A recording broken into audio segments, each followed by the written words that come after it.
Hello there guys, and welcome back to the channel. So today we're back again with a fairly quick video because for quite a while something has been kind of like slightly bothering me, and that is Abyss of Legends rewards.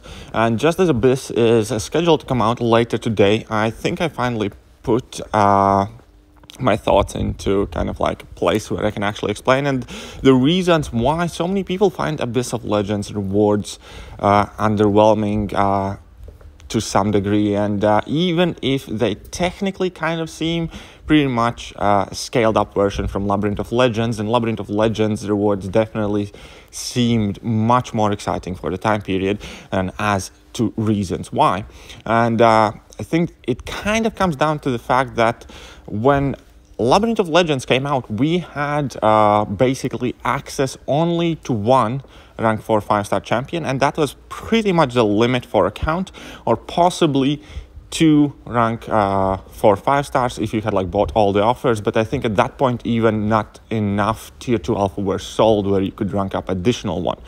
So clearing Labyrinth of Legends back in the day meant 400% difference in your kind of like availability of highest ranked champions. Basically, if you had all the content done to date but did not do Labyrinth, you could only have one rank 4 5-star. If you did the initial completion, you could have two, and if you did 100% explore Labyrinth, you could have four rank 4 5-stars, and that was this singular resource, which wasn't RNG dependent. That is another aspect of it, but I'm going to cover that towards the end. But the fact of the matter is, then your champion count went from 1 to 4, which is kind of like 4 times as much. And the difference from having the initial completion done and being able to have two rank 4 5-star champions and exploring it all was, again, 100% difference, because you went from two rank 4 5-star champions to having access to 4 rank 4 5-star champions. And obviously then shortly after you could, or before that, you could rank up another one because you finally formed your 4 tier 2 alphas, so on and so forth. But the point of the matter is that there was this huge gap which basically doubled, tripled, or quadrupled your ability to take up champions to the highest rarity level, therefore kind of like dominate the prestige race, so on and so forth.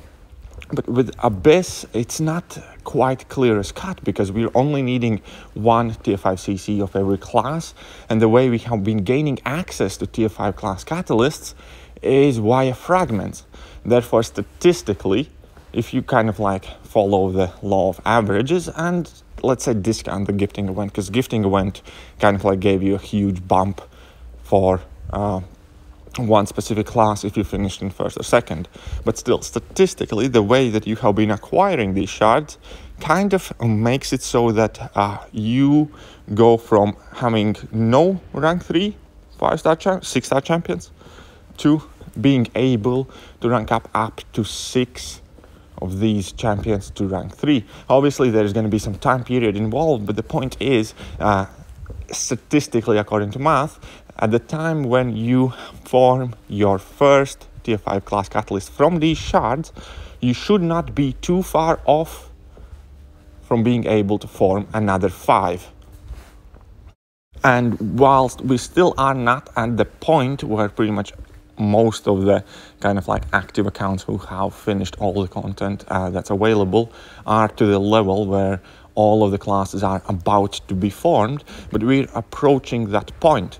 And as soon as we do, Abyss of Legends technically becomes irrelevant, because for the matters like prestige, you only need 5 champions that affect it. So technically you can completely ignore Abyss, and as soon as you reach a point where you form all of your classes within a short period of time, you're going to be at exactly the same boat as people who have explored Abyss. Yes, they're going to get there faster, obviously, because they're going to have the 3 full tier 5 CCs. But the point of the matter is, Labyrinth of Legend gave you an option from going from 1 to 2 to 3 to 4 highest rank champions. Abyss gives you an option of kind of going from 6 highest rank available champions to 9, and that difference is vastly diminished, and the importance of these rewards are vastly diminished at the same time. Because whilst a Labyrinth gave you the option to quadruple the max rank champions, or increase it by 4 times basically, Abyss only lets you increase it by 50%, or basically go from 6 to 9 of these champions as soon as you reach the point where you are starting to form the full tier 5 CC catalysts.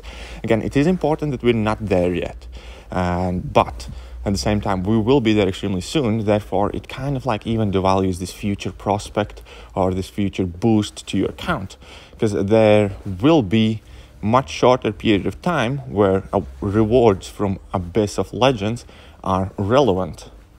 Because before, even if you didn't complete LoL and you only had the one rank 4 5-star, eventually you were able to get enough tier 2 alpha catalysts to rank up another one, but at that point people who did LoL would be at 5 already, and then again several months later you would be able to take up your 3rd champion up to rank 4 as a 5-star, but at that point they are still far ahead and are able to take up their 6th champion up, and thus kind of like cementing their prestige rank ups, whilst you don't even have a full set of rank 4 champions affecting your prestige. So the effect of Labyrinth of Legends rewards lasted much longer than the effect and the boost of Abyss of Legends rewards will last.